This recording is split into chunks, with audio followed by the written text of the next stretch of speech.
11 choix que tu devras éliminer de ta vie en silence en 2025. Les camps stoïcisme. Imaginez un monde où chaque souffle que nous prenons est une déclaration de notre volonté, où chaque pensée est une pierre angulaire de notre destin. En 2025, nous avons l'opportunité de nous libérer des chaînes invisibles qui nous entravent. Aujourd'hui, nous allons explorer ensemble les 11 choses que nous devons éliminer de notre vie en silence, à la manière des stoïciens, pour embrasser une existence plus authentique et résiliente. Premier, la peur du jugement des autres. La peur du regard d'autrui est une prison que nous nous construisons nous-mêmes. Épictète nous rappelle que ce qui importe, ce n'est pas ce que les autres pensent de nous, mais ce que nous pensons de nous-mêmes. Libérons-nous de cette angoisse et concentrons-nous sur notre propre vertu. Deuxième, l'attachement aux biens matériels. Les possessions ne sont que des ombres. Sénèque nous enseigne que la richesse véritable réside dans la sagesse et la tranquillité d'esprit. En 2025, choisissons de nous détacher des objets éphémères et de cultiver la richesse intérieure.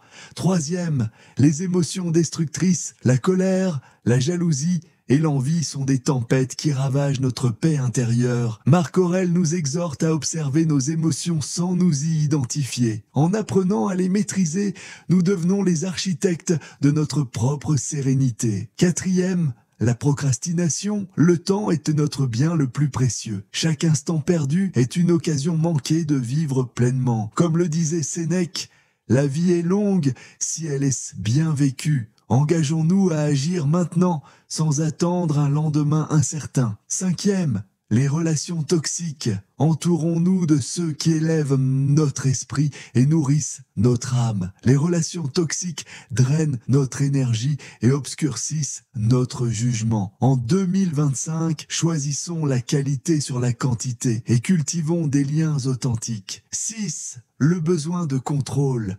Nous ne pouvons pas contrôler les événements extérieurs, mais nous pouvons contrôler notre réaction face à eux. Épictète nous enseigne que la liberté réside dans l'acceptation de ce qui échappe à notre contrôle. Libérons-nous de ce besoin de tout maîtriser. 7. La victimisation. Se voir comme une victime est un poison qui ronge notre force intérieure. Au lieu de blâmer les circonstances, adoptons la responsabilité de nos choix. Comme le disait Marc Aurèle, la vie est ce que nos pensées en font. Transformons notre mentalité pour embrasser notre pouvoir. 8. La comparaison. Comparer notre chemin à celui des autres est une source de souffrance inutile. Chaque individu est unique et notre parcours est le nôtre. En 2025, choisissons de célébrer nos progrès, aussi modestes soient-ils, et de nous concentrer sur notre propre évolution. 9. L'ignorance de soi. La connaissance de soi est la clé de la sagesse. Plutôt que de fuir nos faiblesses, confrontons-les avec courage. Comme le disait Socrate, connaître soi-même